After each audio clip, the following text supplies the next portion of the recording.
ब्रह्मा विष्णु महेश एक सृष्टि को उत्पन्न करने वाले, एक पालन करने वाले, एक संहार करने वाले हमारी संस्कृति का मूल है। और यही प्रार्थना आज की है कि पिछला साल बड़ा भयावह रहा। कोरोना के कारण सारा विश्व, हमारा पूरा देश, हमारे प्रदेश सब प्रभावित रहे और बड़ा भयानक समय था ये। अब इस वर्ष ये भयानक काल निकल जाए, कोरोना वैक्सीन का ड्राई रन शुरू हो गया है आज से, वो सफल हो, कोरोना महामारी का सफाया हो, सब सुखी हो, सब निरोग हो, सबका मंगल हो, सबका कल्याण हो। अब कल जीएसटी कलेक्शन अच्छा हुआ इस महीने का 1,15,000 करोड़। तो अर्थव्यवस्था में भी जान आए ताकि रोजगार के अवसर पैदा हो सकें, क्योंकि गरीब और निम्न मध्यम वर्गीय वर्ग भी बहुत परेशान रहा है कोरोना काल में। अब सरकार के पास वो क्षमता हो कि हम इन वर्गों को और बेहतर राहत दे सकें, अर्थव्यवस्था खड़ी हो और रोजगार के नए अवसर सृजित हो। देखिए, सरकारों के पास दंड इसलिए होता है कि दुष्टों का सफाया करे।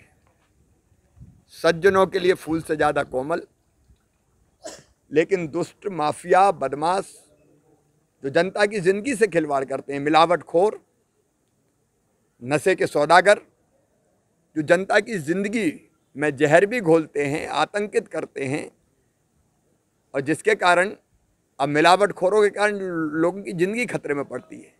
ड्रग्स बेचने वाले समाज के दुश्मन हैं, पीढ़ियों को खोखला कर रहे हैं। इनको मैं नहीं छोड़ूंगा किसी भी कीमत पे। ये तो भोला शंकर के आदेश है, इनको माटी में मिला देंगे बिल्कुल। और इसलिए मैंने सावधान किया है। पकड़े जा रहे हैं, उनके घर तोड़े जा रहे हैं, उनको ठीक किया जा रहा है, जेलों में भेजा जा रहा है। ये राजधर्म है, इसका पालन किया जाएगा। यहाँ मैं कोई राजनीतिक बात नहीं करना चाहता, लेकिन मैं तो मुख्यमंत्री बना तो कोरोना काल में ही मुख्यमंत्री बना।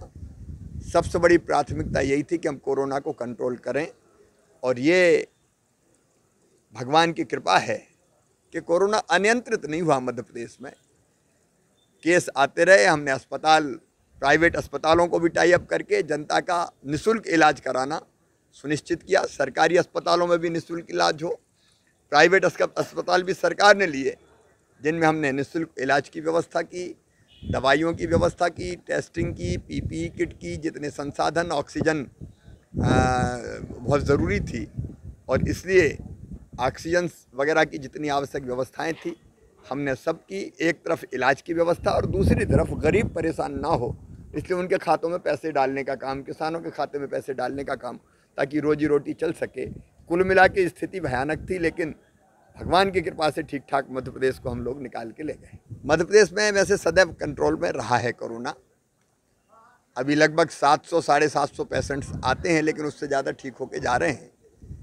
मृत्यु दर भी 1% से काफ़ी नीचे है, और पॉजिटिविटी की दर भी पूरी तरह से घट गई है, और सक्रिय केस लगातार कम हो रहे हैं। तो हमने राहत की सांस ली है और महामारी को पूरी तरह से कंट्रोल किया है। यहाँ कह रहा हूँ, नरेंद्र मोदी जी से बड़ा किसान हितैषी कोई प्रधानमंत्री नहीं हुआ। मोदी जी का क्या स्वार्थ था, किस उनके आगे पीछे कौन है? ये तीनों बिल दूरगामी दृष्टि से किसानों के हित के लिए लाए गए हैं।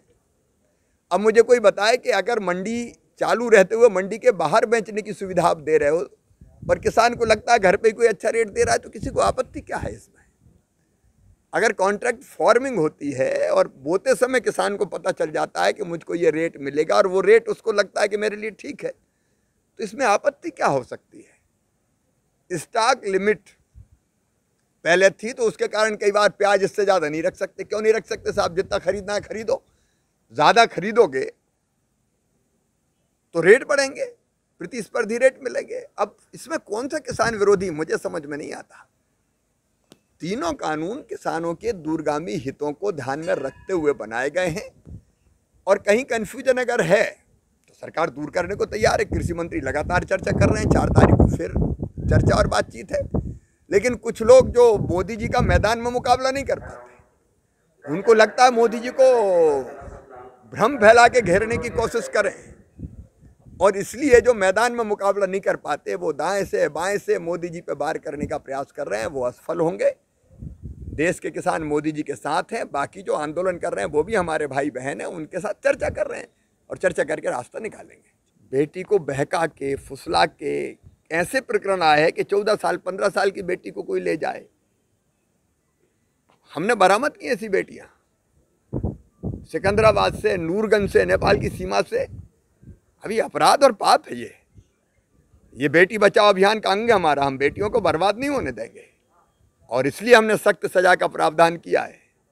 अगर बेटियों की तरफ कुदृष्टि डाली, भय, लालच, लोभ, प्रलोभन, बहकाने और फुसला के इसके लिए उपयोग किया है, ऐसे धर्मांतरण के लिए, तो मध्य प्रदेश छोड़ेगा नहीं।